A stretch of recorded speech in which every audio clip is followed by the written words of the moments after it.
নমস্কার সকলকে। তো বন্ধুরা, এই ভিডিওতে আমরা কথা বলবো কলকাতা ডার্বি নিয়ে। মোহনবাগান ইস্ট বেঙ্গল ম্যাচ, যেটা কলকাতার ফুটবল প্রেমীর কাছে মানে একটা বড় উৎসব বলা যেতে পারে। যেখানে আজকে কিন্তু রিলায়েন্স ফাউন্ডেশন ডেভেলপমেন্ট প্রিমিয়ার লিগের ম্যাচ ছিল মোহনবাগান ইস্ট বেঙ্গলের, যে ম্যাচটা কিন্তু ইস্ট বেঙ্গল 2-0 গোলে হারিয়ে দিয়েছে মোহনবাগান দলকে।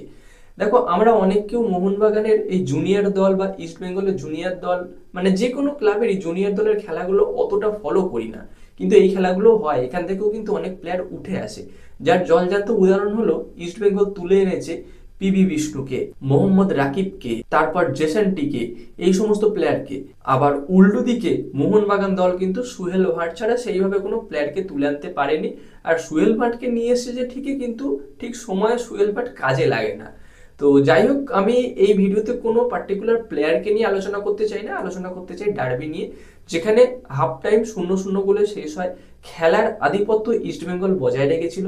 মোহনবাগান দল অনেক চেষ্টা করেছে, অনেক চান্স ক্রিয়েট করেছে, কিন্তু সেইভাবে শট অন টার্গেট রাখতে পারেনি। এবং তার থেকেও বড় কথা, মানে অ্যাটাকগুলোকে কাজে লাগাতে পারেনি। আর সেই জায়গাতেই ইস্টবেঙ্গল দল কিন্তু অ্যাটাকটাকে কাজে লাগিয়েছে। হাফ টাইমে শুরুতেই একটা গোল দিয়ে দেয়, এবং সেই গোলটা এক্সট্রা টাইমে গিয়ে তারা বাড়িয়ে নেয়। এক্সট্রা টাইম পর্যন্ত মোহনবাগান দল এই 1-0 গোলের মানে পিছিয়ে থাকা অবস্থায় চলছিল।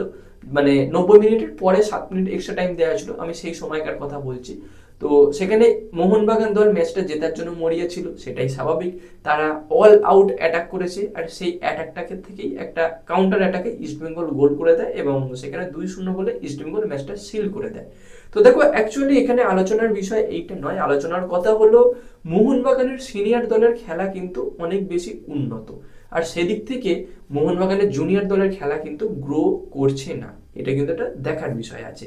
আবার ইস্ট বেঙ্গল দলের যদি কথা বলি, তাদের কিন্তু জুনিয়র টিমের খেলা বেশ ভালো, তাদের জুনিয়র টিম বেশ উন্নত মানের খেলা খেলে, ভালো রেজাল্ট করে, কিন্তু তাদের সিনিয়র দল সেইভাবে কোনো ভালো রেজাল্ট এখনো পর্যন্ত দিতে পারছে না।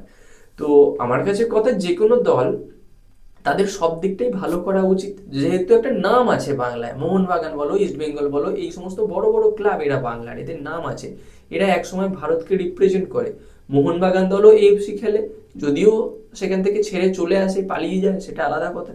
ইস্ট বেঙ্গল দলও এএফসি খেলেছে, গত বছরেও খেলেছে তারা এএফসি চ্যালেঞ্জ লিগের ম্যাচগুলো, যেখানে বোধহয় পারো এফসি, বসুন্ধরা কিংস, এই সমস্ত দলগুলো খেলছিল, সেখানে নকআউট স্টেজ পর্যন্ত পৌঁছেছিল ইস্ট বেঙ্গল দল। তো যাই হোক, এখানে যে কোনো দলেরই জুনিয়র দিকটাও একটু দেখা দরকার। মোহনবাগান দল টাকা আছে, ভালো ভালো প্লেয়ার কিনে নিয়ে আসে, মানে এটা একটা ভালো দিক, ঠিক আছে, কিন্তু জুনিয়র প্লেয়ারদেরও তো তৈরি করতে হবে। সেই মানের কোচিং হয়তো জুনিয়র দলের হেড কোচ দিতে পারছে না।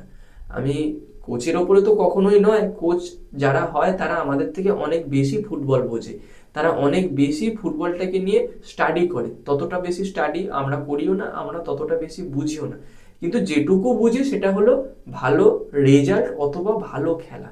কোনোটাই মোহনবাগানের জুনিয়র দল সেইভাবে দিতে পারছে না। এইটা হয়তো মোহনবাগান ম্যানেজমেন্টের একটু দেখা উচিত, এই বিষয়টা একটু নজর দেওয়া উচিত, আমার মতে সেটাই বলে। আর তোমরা যারা মোহনবাগান সমর্থক এই ভিডিওটা দেখছো, অবশ্যই তোমাদের মতামতটা একটু কমেন্টে জানিয়ে দিয়েছো। তো এই ছিল আজকে ছোট আপডেট। ভিডিওটা যদি ভালো লেগে থাকে লাইক করে দিও, তোমাদের বন্ধুদের সঙ্গে শেয়ার করে দিও, এবং এইরকম খেলা সংক্রান্ত ভিডিও আরো পেতে চাইলে আমাদের চ্যানেলটাকে সাবস্ক্রাইব করে তার পাশে বেল আইকনটাকে অন করে দিও। তো গাইস, দেখা হচ্ছে পরবর্তী ভিডিওতে। Bye bye.